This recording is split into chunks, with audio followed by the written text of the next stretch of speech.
we continue our daily study of Genesis to Revelations. We are on Deuteronomy chapters 15 and 16. Deuteronomy chapter 15 deals with the sabbatical year of release of servants and how you release them, or if they want to stay. And Deuteronomy 16 deals with the feast of God, the 3 times a year that the men, including the servants of the household, are to come before God, plus a point on justice.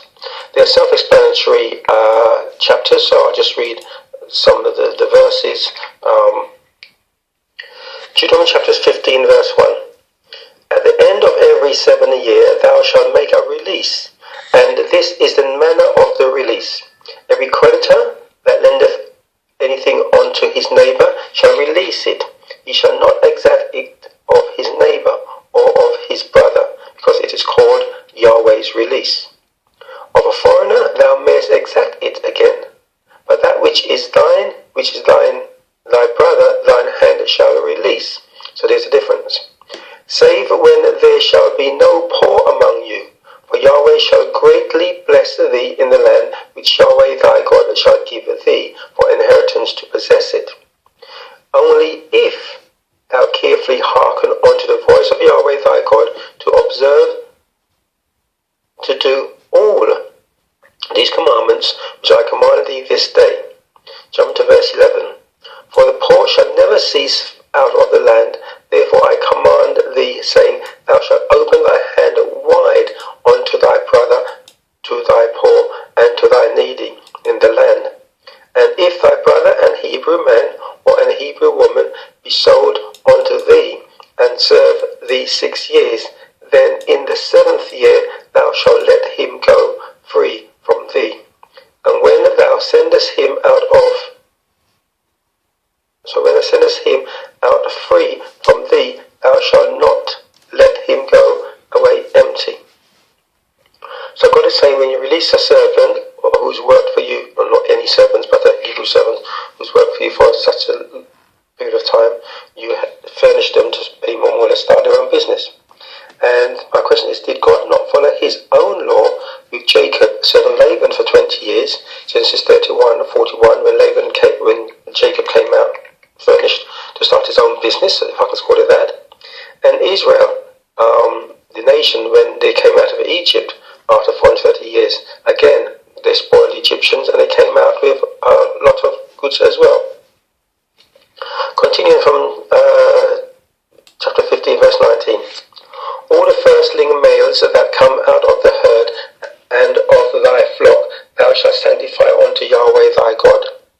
Thou shalt do no work with the firstlings of thy bullock, nor share the firstlings of thy sheep.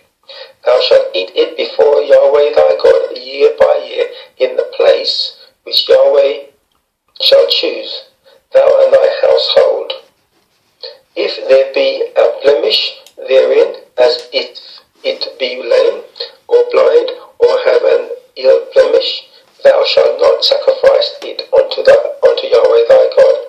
Thou shalt eat it within thy gate, the unclean and the clean alike, as a rover and as the heart. Now, as explained above in all chapters, knowledge of what is clean and that a blemish prescribed animal can be unclean will help understand the New Testament of when God says we should eat the clean and the unclean. He's already prescribed what is clean and unclean, but even a clean animal which has a blemish is classed as unclean. Okay, jumping on to chapter 16, reading from verse 1. Observe the month of Abib, and keep the Passover unto Yahweh thy God. When the month Abib, Yahweh thy God brought thee forth out of Egypt by night. Verse 3. Thou shalt eat no leavened bread with it. 7 days shalt thou eat unleavened bread therein, even the bread of affliction. For thou camest forth out of the land of Egypt in haste, that thou mayest remember the day when thou camest forth out of the land of Egypt, all the days of thy life. And there shall be no leavened bread seen with thee in all thy coast, which means your land and houses, 7 days. Neither shall there anything of the flesh which thou sacrificest the first day at even remain all night until the morning. The next feast is a feast of weeks, reading from verse 9. 7 weeks shalt thou number unto thee. Begin to number the 7 weeks from such time as thou beginnest to put the sickle to the corn, meaning when it's time to harvest it. Verse 10. And thou shalt keep the feast of weeks unto Yahweh thy God with a tribute of a freewill offering of thine hand, which thou shalt give unto Yahweh thy God, according as the Lord thy God hath blessed thee. And thou shalt rejoice before Yahweh thy God, thou and thy son and thy daughter and thy manservant and thy maidservant, and the Levite that is within thy gates, and the stranger and the fatherless and the widow that are among you, in the place which Yahweh thy God hath chosen to place his name. And thou shalt remember that thou was a bondman in Egypt, and that thou shalt observe and do these statutes. So everybody's to keep those feasts. Feast of Booths, verse 13. Thou shalt observe the Feast of Tabernacles 7 days, after that thou hast gathered in thy corn and thy wine. And thou shalt rejoice in thy feast, thou and thy son and thy daughter, and the manservant and thy maidservant, and the Levite, the stranger and the fatherless, and the widow that are within thy gates. 7 days shalt thou keep a solemn feast unto Yahweh thy God, in the place which Yahweh shall choose, because Yahweh thy God shall bless thee in all thine increase, and in all the works of thine hands. Therefore thou shalt surely rejoice. And you can continue reading the rest of the chapter. But obviously not keeping these commanded and holy times of God is disobedience, which is sin, which is iniquity. Matthew 7 verse 23. And then will I profess unto them, I never knew you, depart from me, ye that work iniquity. So a person, even sincere one, can teach you about Yeshua and his love, but if they are not keeping nor advocating these holy periods of God are to be kept, they may only be a stepping stone to bring you from milk onto the hard food of full knowledge and obedience to God. They are not hard to keep these feasts. Simply take the day off work as you would do for other booked holidays.